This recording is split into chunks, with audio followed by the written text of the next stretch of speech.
يا مساء الفل عليكم في قناتنا قناة تيسير أبو دهب. النهاردة معانا وصفة نجرسكو الفراخ بطريقة سهلة وصوص مختلف على نفس طريقة المطاعم بالظبط.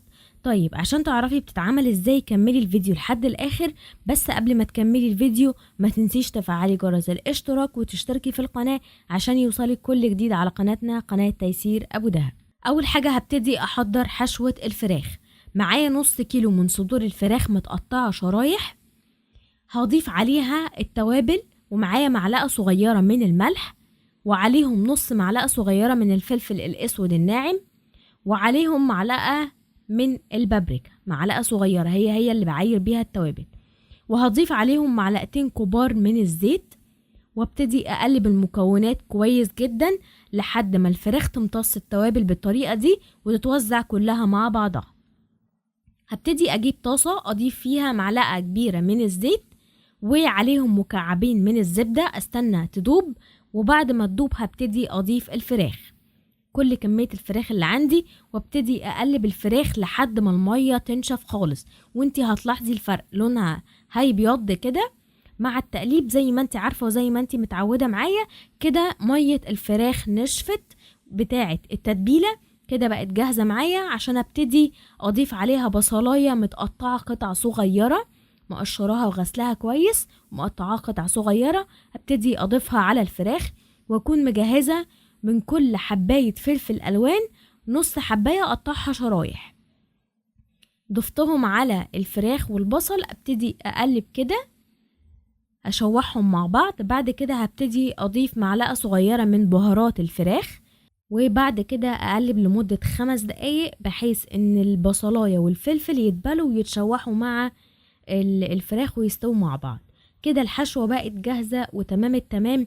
هنبتدي بقى نعمل ايه؟ نسلق المكرونة. حلة فيها مية مغلية، هبتدي اضيف فيها معلقة صغيرة من الملح، واكون مجهزة مكرونة مثلا حجم 450 جرام. ابتدي اسلق المكرونة لحد ما تستوي. كده بقت المكرونة جاهزة، هبتدي اصفيها من المية واغسلها. بعد كده هبتدي اجهز عشان اروح اعمل البشاميل.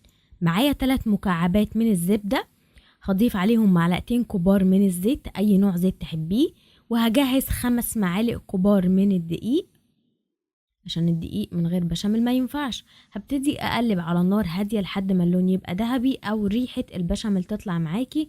تبتدي تجهزي 6 كوبايات من الحليب مع التقليب المستمر. ليه؟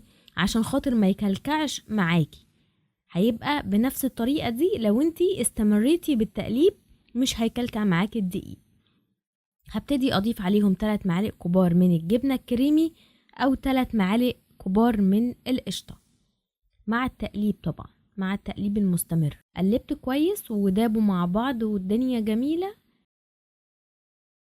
هبتدي اضيف نص معلقة صغيرة من الفلفل الاسود او الابيض، وملح حسب رغبتك ما بتحبي الملح في الاكل، ورشة من جوز الطيب، وابتدي استمر بالتقليب لحد ما القوام يبقى سميك ويستمر كده بالغليان. القوام بقى سميك معايا وتقيل شوية كده، هبتدي ارفع الحلة من على النار، وده القوام المطلوب اللي انا عايزاه. هبتدي اضيف طبقة من البشاميل في حاجة بايركس كده او اي حاجة عندك، تبتدي توزعي البشاميل كده بالطريقة دي. هبتدي اضيف طبقة من المكرونة بعد ما ضفت البشاميل، عليها كمان طبقة من البشاميل بمعلقة، وتوزعي كده بالطريقة دي في كل الجوانب بقى. بعد كده هبتدي اضيف كل كمية الفراخ اللي انا عملتها في اول الفيديو بالتساوي، مش جنب فيه فراخ وجنب لا طبعا بالتساوي. هضيف عليهم شرايح من الزيتون، كتري بقى زي ما بتحبي بقى الزيتون في الاكل كتري. وطبعا مش هقولك بقى، مش هوصيكي جبنة موتزاريلا اهميتها ايه في الاكل عموما. بعد كده هبتدي اضيف طبقة المكرونة التانية والاخيرة. خلاص انا كده ابتديت ان انا اخلص خالص افنش. طيب بعد كده هبتدي اضيف البشاميل عليها. انا كده بضيف كل الكمية الباقية لان انا مش هحتاج حاجة تاني. خلاص وزعت البشاميل، هبتدي اضيف جبنة موتزاريلا وكل ما تكتري كل ما تبقى طعمها تحفة. هبتدي ادخلها الفرن على درجة حرارة 200 لمدة 20 دقيقة او لحد ما الجبنة تبتدي تسيح من على الوش. بكده نكون خلصنا نجريسكو الفراخ بطريقة سهلة بسيطة على طريقة المطاعم، وأحسن كمان من طريقة المطاعم، وحاجة انتي شايفاها بعينك وعاملاها بإيديكي، وبألف هنا وشفا على قلوبكم يا رب. وأتمنى تدعمونا بلايكات، كومنتات، شير لأي فيديو يعجبك على قناتي، قناة تيسير أبو دهب. وإن شاء الله نتقابل في وصفات تانية جديدة. وما تنسوش تفعلوا جرس الاشتراك وتشتركوا في القناة عشان يوصلكوا كل جديد على قناتي، قناة تيسير أبو دهب.